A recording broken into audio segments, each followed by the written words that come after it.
The most difficult part about this pantry challenge has not been figuring out what to eat. Instead, it's actually been all of the things that I've learned about myself along the way. My name is Shawnee, and this is week 2 of the Three Rivers Homestead Pantry Challenge. If you're new to the Pantry Challenge, go ahead and watch my first video. It'll be linked at the end of this one so that you can watch the whole thing. That gives a really in-depth definition, but basically what it is challenging yourself with any set of rules that you deem appropriate for you and your family to eat through the food that you already have in your home. I learned quite a bit about myself and my habits and kind of who I am as a person through the first week of this pantry challenge. Going into the second week and now completing it honestly has changed my perspective on how I view things in ways that I wasn't expecting. First of all, as women, we all have time periods where we are eating less and we're eating more. So this week was my week to eat way less. So that made it a little bit difficult because I found myself thinking about you guys and this video and trying to put on the best representation that I could of eating. I decided against pushing just for the sake of the video to eat more than I would naturally. This week was a very low consumption week. I have found that when I am actually cooking, which is something I haven't done in a very long time except for here and there or baking a dessert or things like that, I don't actually know how to cook for just one person. So I am the only person in my household that is participating in this challenge. My dietary needs are different than that of my partners anyways. The kinds of things that I eat when I'm eating by myself are way different than the things that we eat when we're eating together. So as I'm meal prepping and going through the week and creating these meals, I'm realizing that even though I'm downsizing them, I'm making one meal that's lasting me 3 or 4 days, which doesn't really make for very good content because I don't have to be terribly creative. I don't have to provide for a family. I don't have to stretch in order to feed children or anything like that. One viewer actually commented on my last video about how my pantry is filled with processed sugar and that is not very vintage and that she would have been buying all of these whole foods, and she's absolutely correct. My pantry currently looks like an absolute modern mess, and that is something that I am working to move away from. Part of what I'm running into, especially over the first week, was that I found myself eating a lot of those processed foods that I don't actually eat very often, but I was trying to get them gone so that I could get into the actual pantry staples and start challenging myself. And I've decided that I'm not going to do that anymore. I felt pretty crummy last week with the things that I was eating, and I was really trying to take this challenge differently than I wanted to take it actually. So I was trying to eat through all of my food for the sake of eating through my food in order to have this be a challenge. What I found was that meant that I was adding desserts to things that I would never add desserts to. A couple times last week ended up eating Pop-Tarts on the side of dinner just to eat them. The reason that that's a struggle is because I impulsively buy the processed snack foods because that's the examples that I had growing up, and that is what I emotionally think is safe and comfortable, but that's not actually how I eat. I need to be really strict with myself and only grabbing those pantry things if I actually don't have something else that I want to eat instead of just throwing it onto my plate in order to get through it. And that was something that was kind of a little bit of a wake-up call for me, that I buy a lot of sweets and I buy a lot of processed sweet snack foods. I don't really do crunchy or salty, savory snack foods, but I don't actually eat them very often. There are definitely days, absolutely, where I will sit down and be like, yes, I'm having Pop-Tarts every day this week, but it doesn't happen very often. There's nights when I'll sit down and I'll unfortunately eat through an entire bag of M&Ms, but that hasn't really been how I've been eating the last 6, 7, 8 months or so. I'm noticing how little of those things I actually eat, which makes me more aware of it when I'm at the store. So when I'm at the store and I see a really good deal on something that I like, I need to be more aware of what I have at home and not buying things just because it's on a good deal. Also, as a side note, I think I finally figured out how to fold my extra large headscarf.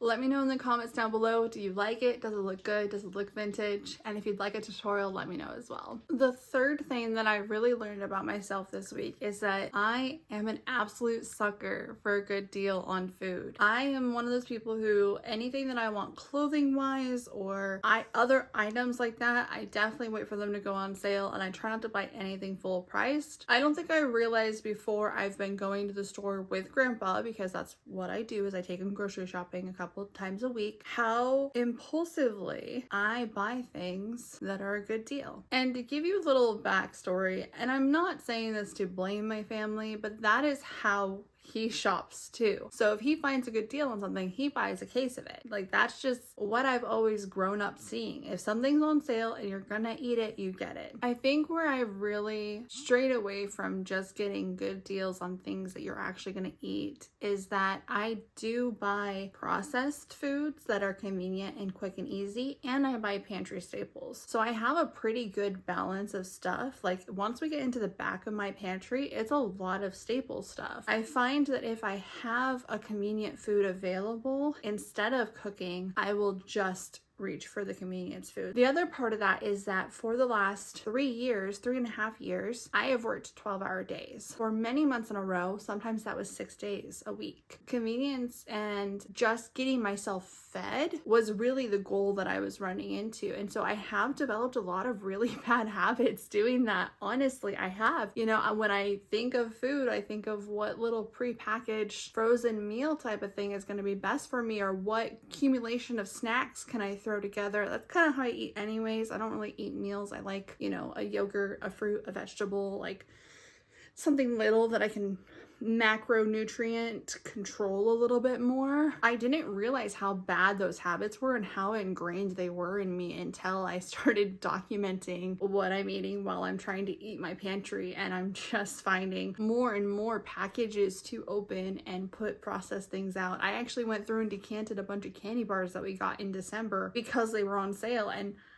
I don't really eat them. So now they're just gonna be in jars in my cupboard, and if I'm gonna eat through my pantry, I'm gonna have to be like, oh, okay, I guess I'll eat a Kit Kat right now. You know, it's just not a great mindset. There is gonna be a lot of learning and a lot of growth with this whole challenge, and I really hope you guys are enjoying it. I'm gonna be really raw and really upfront with you, because this is part of the goal, is to become more vintage in everything that I do, and that includes shifting my mindset to be more ingredient based, to be a more full meal plan based and less package reliant. I hope everybody is ready to see the transformations that are going to come, because I'm already feeling the discomfort from all of these changes happening. Even though it's uncomfortable, it's a good thing and it needs to happen. So I hope you're learning and growing with me. Let's get into what happened this week. On top of it being a low consumption week, I also had dinner with friends 3 different times. I really did not do very much at home. Where we left off last week was actually lunch on Saturday, January 6th. So for dinner, again, it was accumulation of snacks. And so I actually did not eat the mandarin oranges in the morning. So I ate 2 mandarin oranges for dinner with about a cup of pistachios, a Cliff Thins bar, and a tapioca pudding. For breakfast on January 7th, I had 2 of my carrot ranch egg bites, cookies and cream, baked oatmeal, which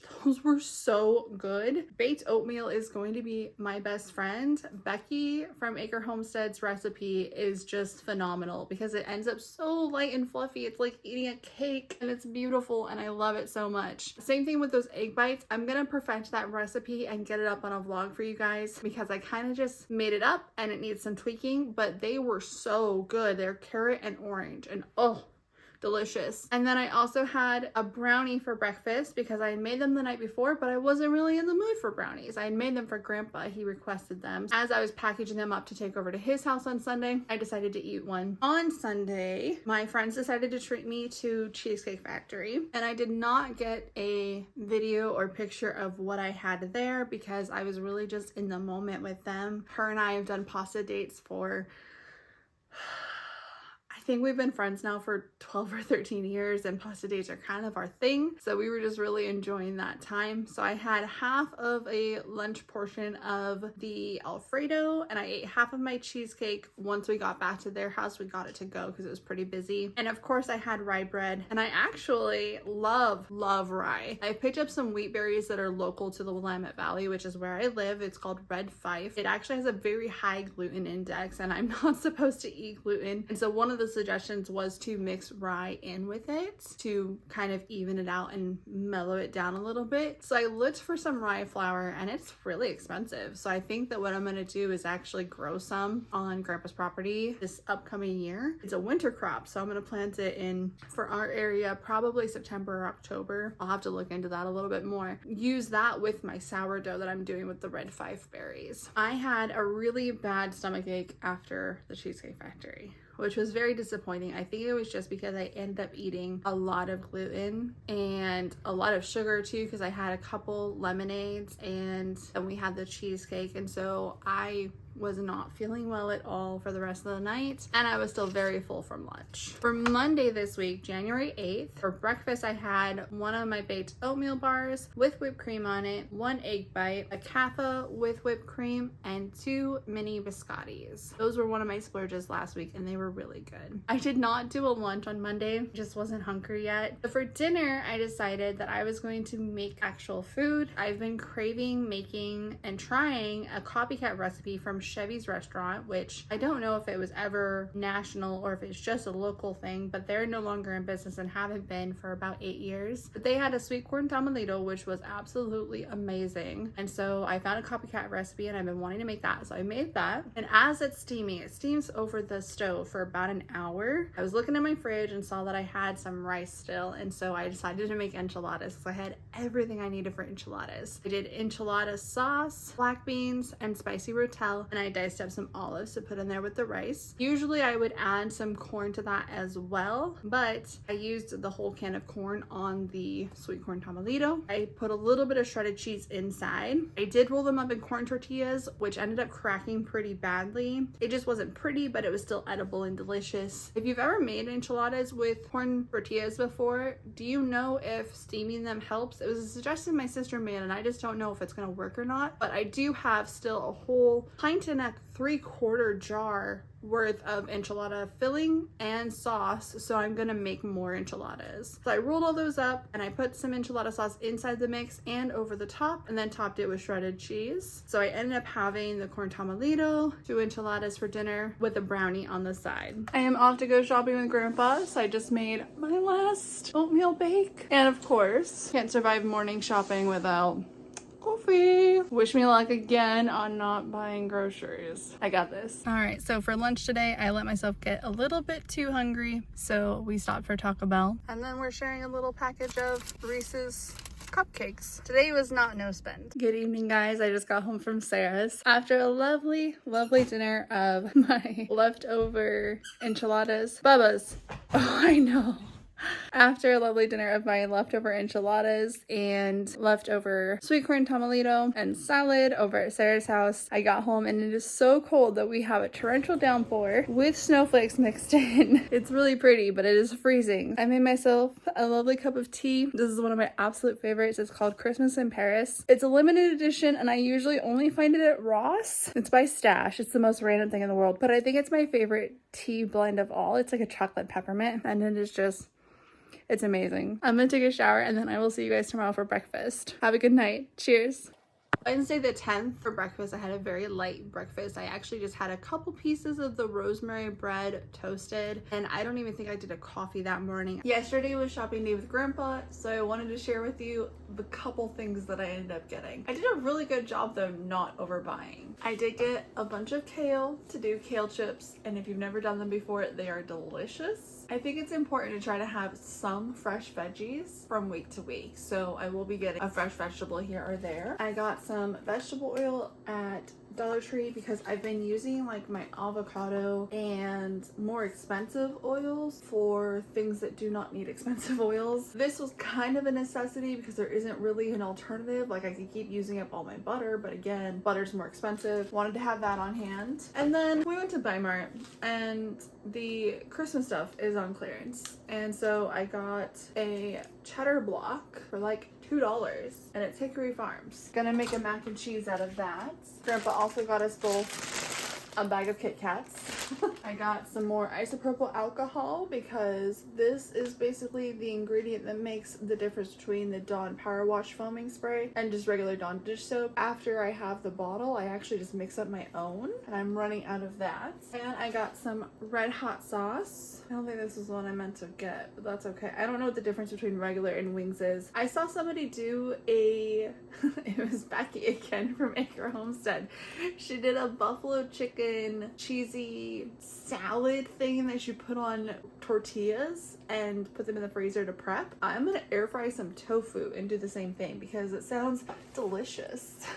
I got some seed packs from grocery outlet. They were also on sale. And then because I've been loving it so much, I stocked up on the Capix. So I got 4 more of these. I don't know if I'll ever have it again in my life. Honestly, I've never seen it before. I've never heard of it. I've never anything. So I decided to kind of go big on that one. I got a bag of pinto beans. I don't have an excuse for this one actually. I don't have any in my cupboard, and my sister and I have been talking about refried beans a lot. I've got plenty of black beans that I could have done the refried beans out of. I guess this was not a necessity. And I got a can of corn because I used my last can when I made the corn tamalito the other day, and it was delicious, and I plan on making it many more times. And that is pretty much all of the things that I got for while we were shopping yesterday. I'm not too upset at that, honestly. I did a pretty good job. Oh wait, hold on. I also got this 50-cent loaf of organic rosemary bread. I could be making my own bread, but it was 50 cents. This would be so much easier if I didn't have to go anywhere. So yeah, that wraps up all of the weaknesses that I had yesterday during the grocery shopping trip. I'll see you guys later when we do lunch. It might be dinner. I make no promises right now. I am heading over to my friend Quinn's house, so I'm just having a little bit of a snack because we're gonna do dinner together. A granola bar and some Pop-Tarts. At Quinn's house, her husband ended up making us Alfredo sauce for dinner, which is absolutely delicious. So I had a giant bowl of pasta. Thursday the 11th for breakfast, I had a Quest protein cookie, Cliff Thins bar, Body Armor, and a Kaffa with whipped cream. I am obsessed with that Kaffa, by the way. Oh my gosh, it is so good. On Thursday, I ended up not feeling great again. I had a lot of anxiety from some stuff going on, and so that was really all that I ate, was just that breakfast. I had enough water throughout the day, so that was pretty good at least. That was definitely my lowest consumption day. Friday the 12th, I ended up having a Thins bar. I stopped for some caffeine while we were out shopping with Grandpa because I had a headache, and he is a talker, so I really needed to control that. So I got a caramel chai and a lemon poppy seed muffin top. I let him try a bite of it and he loved it, so he asked me to make him some of that. And luckily my sister has just made a lemon poppy seed loaf last week, and so she had a really good recipe that I'm going to use for him. And Friday was actually the first day that I did have 3 full meals. So for lunch I had the last of my leftover enchiladas with the sweet corn tamalito, and then for dinner I had the last half of my Cheesecake Factory Alfredo and 4 biscottis with the kaffa as well. And that brings us to today, which is Saturday the 13th with the great snowstorm. I'm sure you've seen other videos and people online talking about how awesome the snow is and that we're getting a lot of it, and you know, Oregonians kind of freaking out about it. We don't get snow, okay? Don't judge us. This is a very, very exciting moment for us to have snow. Like, it's literally coming out of the sky all day today, and that never happens. My dog, who is a fluffy dude, is super excited. He absolutely loves the snow, so he's gonna run around in it multiple times today. It's only gonna be, you know, probably 3 inches total, but that's a huge deal for us. And normally when we get snow, we'll get some like late at night, and then it'll melt and then it'll freeze. Like, we don't get snow for snow's sake ever. And so it's really nice to have a full day of actual real snow, and we're supposed to get more on Tuesday. So if you hear about us talking about the world shutting down and us not going anywhere and businesses closing and us calling out of work, because we're not equipped for this. We don't do this except for once a year when we shut the world down. It ends up being really dangerous because we have so much temperature fluctuation that it melts, and then there's a lot of water, and then it freezes, and we end up with a lot of black ice. So it's not just like fluffy, fun snow that you can drive around in without it being a problem. It's actually pretty dangerous over here. And then we also get freezing rain on top of it. There was one storm in 2008 where we had gotten a lot of snow. It was 14. I want to say, like, in my mind, it was a foot of snow, and it might have been. And then we got freezing rain on top of it. So there was this much snow and then a blanket of ice, like a sheet of ice. My mom's car, we actually were able to scoop all the snow off of her roof under the ice, and the ice form stayed around her car. So we're very excited. We're also very nervous, and we're all just hunkering down right now. This morning for breakfast, I wanted to just make some rosemary French toast out of that loaf that I got. I was only planning on having 2 pieces of it. I had a lot of leftover egg custard bits, so I decided to use it all up. Ate a lot of the French toast. I ended up with 4 pieces instead. And then I had my kaffa with whipped cream in the snowstorm. So that basically wraps up the second week of the homestead challenge. We did make some new recipes and had some fun with the foods that we had on hand. If you didn't watch the first video, go ahead and watch that now. And I hope to see you guys all next Saturday for week 3. Bye guys.